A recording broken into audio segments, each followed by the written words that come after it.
Welcome back to the SSL Family Dad channel. We are here with the giantest raised bed. This is the biggest raised bed that I have ever built. It is 24 feet long, actually a little bit more than that, and 3 feet wide. So it's got quite a bit of planting space in it, but that also means we have to fill it with a lot of dirt. It is about 11 inches deep. It's deeper in some areas than others just because of the slope of the ground. So I thought I would take you guys along for how I fill these raised beds. What kind of soil I put in them, do I put anything on the bottom, answer just a few questions, and we'll take you through filling this. Now I'm out here in a larger garden or operation setting, hobby farm type thing, and so I've got tractor equipment and other things like that I'm going to be using. But you don't have to do that. If you have a smaller raised bed, you can go to Home Depot or go to a garden center. You can get bags of soil and mix that in, peat moss and other things I'll talk about here. Compost and things that you can mix in with your natural soil that you have. And so I'm going to take you guys through the setup that we have here, how we're going to be filling this, and then we're going to get this thing filled. So we have the raised bed build. I did a video on this as well as several other raised bed designs that I have that are very cheap, some almost free, and this one here is a super solid and not too expensive style of raised bed. So to answer a couple common questions, number one, do you have to put anything on the bottom? That really depends on your environment and the pest problems that you have and other things like that. I would recommend if you're putting this on your lawn somewhere that you scrape off the grass or the sod, because grass can actually grow up through here and just makes it annoying and more weeding that you have to do. You can also cover it with landscape fabric or cardboard if you want to. I've done that before. Just put a bunch of cardboard on the bottom and kill off the grass, and then just load your dirt on or soil on top of that. As far as predators are concerned, or pests, I guess, not predators, moles and groundhogs and other things like that would maybe crawl up underneath here. If you're really worried about that and you've had problems with that in the past and you want to put some hardware cloth down on the bottom, maybe the quarter inch square hardware cloth, you can do that. It might get kind of expensive. And I have a feeling the critters are going to find a way around that anyway. There'll be a corner somewhere that they'll lift up or squeak by or something else, and so I wouldn't worry too much about that. That's just my opinion. So the next question is, what do you fill it with? It can get expensive to fill raised beds. It just depends on the soil mix that you try. Now I've done a video on our best soil mix that we have used for years. It is very cheap to fill your raised beds, and it is the absolute best. This right here is our compost. This is farm compost. It's mainly manures and beddings. I talk about this all the time because this is the base of everything that we grow. This stuff right here. This is broken down over about a year to 2 years, depending. I've got some mixed together here, and you'll see some bedding in here. You'll see some wood chips in here and other things. That's just how it comes. There's even sticks. So I have already pre-mixed this with some sand, and what I would recommend, the mixture that we use is this. We use about 80% compost, if not more, about 10% sand, and about 10% peat moss. And there's a lot of controversy about peat moss. If you want to use cocoa coir or other things, that's totally fine, but peat moss is my choice. So that gives you 3 things. You want your soil to be loose. You want it to be able to, you don't want it to pack together. So if you use pure compost, there's a lot of clumps in here of real pure compost that doesn't have a lot of sand mix in it, and it clumps together like this. This is a pretty hard ball. And this does a couple things against you. It prevents water from draining through. When this dries out, it's like a rock. Makes it real hard for the roots to penetrate, and especially if you're growing carrots and potatoes and other things like that. And so pure compost is not the answer. You have to have something in it to keep it from sticking together. So the sand does that. The sand and the peat moss, they keep the compost from sticking together in real tight balls. So it'll fall apart for you, and it won't turn into rocks. So compost mixed with sand doesn't stick together. Sand keeps everything loose. Sand also generally has a lot of minerals and things like that in it. You can get a yard of sand at any landscape place for like 20 bucks. It's not super expensive. I mean, a yard of sand is a lot. That's enough for this whole bed, easy, as far as 10% mix. So the peat moss does a couple things too. It keeps the soil loose, as we already talked about, but it also absorbs a lot of water. Peat moss can hold an enormous amount of water, and it doesn't break down, so it stays in your bed for a really long time. Peat moss is it comes super dry and compact in these bales, And you can get this stuff for pretty cheap. At Home Depot is usually the best place to get it, and it's about 10 bucks for a bale of this. It's, I think, 3 cubic feet. I would need a few of these to fill this, probably $30, $40 worth for this type of bed.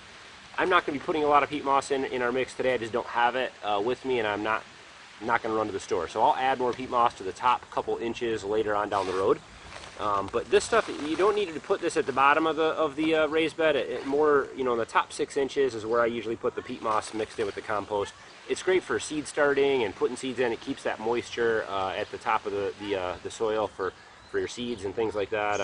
And it just holds that moisture in your bed. These beds can dry out quicker in the sun. The sun beats down on the sides of them. And so you want to hold that moisture in your soil as much as possible, and peat moss does that for you. So for us, we're not buying bagged compost. We have a compost pile that we're going to be using here. Like I said, I already mixed sand into it. So all I need to do is transport it from back here by the barn up into the garden. I'm not going to use our big tractor for that because I don't like driving that big old tractor in the garden. It's soft in there, it creates ruts, it sinks in. So we're going to be using the lawn tractor little by little, but I'm going to use the big tractor in the back to fill the lawn tractor trailer so I don't have to shovel it in there. So the plan is drive the lawn tractor to the back, dump a scoop of compost sand mix in the trailer, take it up to the garden, unload it in the raised bed, rinse, repeat, probably about 12 times.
So I just randomly tried to start this Gator. It hasn't started in the last few days.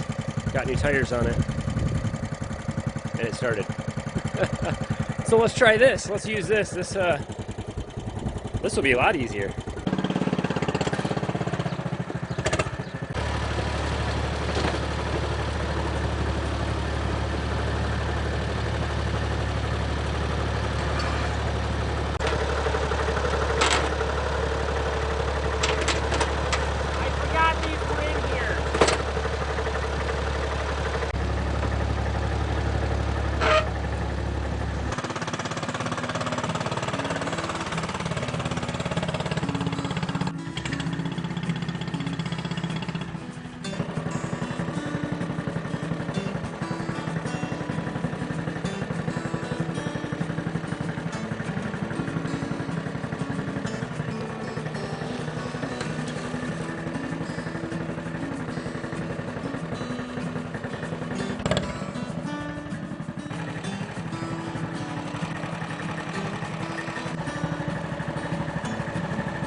The whole bottom fell out.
We are all filled up and ready for planting. Now, normally I would fill the bed up a little bit higher because these raised beds, they kind of eat soil. And you'll know when they're hungry because the level will be down past that first 2x6. It'll shrink down. When we water this, give this time to settle down after a few rains and stuff like that, it'll sink down a good few inches. So make sure that you have some extra soil available to kind of fill it and top it off, either mid-season or at the end of the season. I like to come in and top them off. A lot of times I'll put grass clippings and raked leaves and other things like that in the beds at the end of the season. And then we're constantly just kind of amending it with compost. So once our pepper plants get up pretty high in here, we'll come back and we'll put some more compost around everything. We'll kind of cover up any weeds, or we'll pull some weeds out and refill it. But this is it. I definitely should have put more peat moss in. I could have done probably 2 bales of peat moss. Put a bale down and then put another layer of compost on, and then put another bale of peat moss on, and then mix it all together. I just didn't have that much around today, so we'll add some later on or next year. We'll just keep amending it and making it better. But this is great soil. It's filled with nutrients. It's filled with worms and everything the plants need. No fertilizers needed throughout the year. We don't need anything. All the macronutrients, the major ones are in here. All the micronutrients are in here. Our composted manure has everything that these plants need to be super healthy. Let's go ahead and get these peppers planted. We got a bunch of bell peppers and a few cayenne peppers, I think, to throw in here. We'll see how much this bed we can fill up. Peppers can root up their stem a little bit, but I don't like to plant them too deep. So we'll just stick them in here. 1 per square foot is what they do.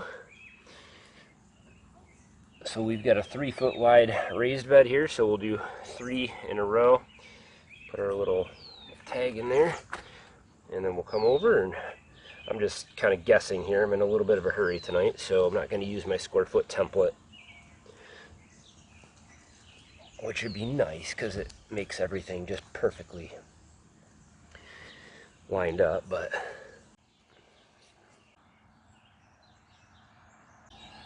so these are sweet bell peppers. These are what we use the most of. These will go in recipes. They'll go in things like spaghetti sauce, and we'll eat a lot of these fresh.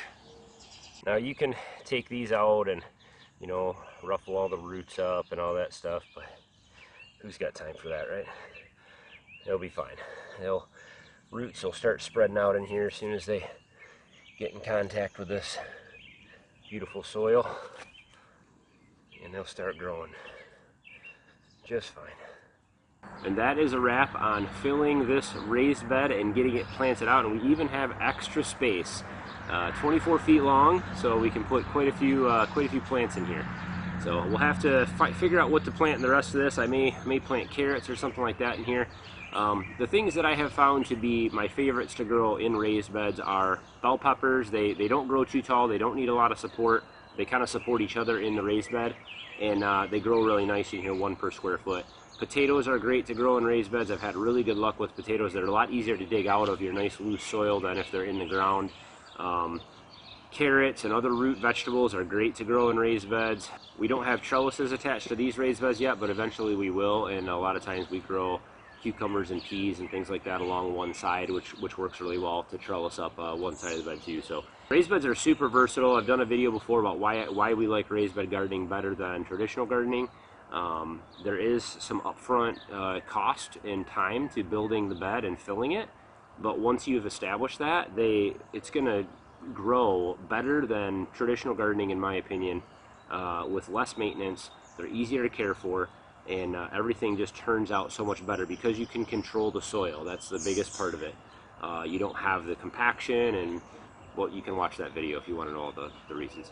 Hopefully you guys enjoyed the whole raised bed series here. We built this, we filled it and planted it, and we'll take you guys along for harvest. That'll be the next video that you'll see, probably of this raised bed, unless we do an update mid-season, which we may do. Don't forget to hit thumbs up on today's video. Of course, subscribe if this is your first time to the SSLFamilyDad channel. Lots more gardening things and planting things and fixing stuff and breaking stuff. I do a lot of that here too. So as always, guys, thanks for watching.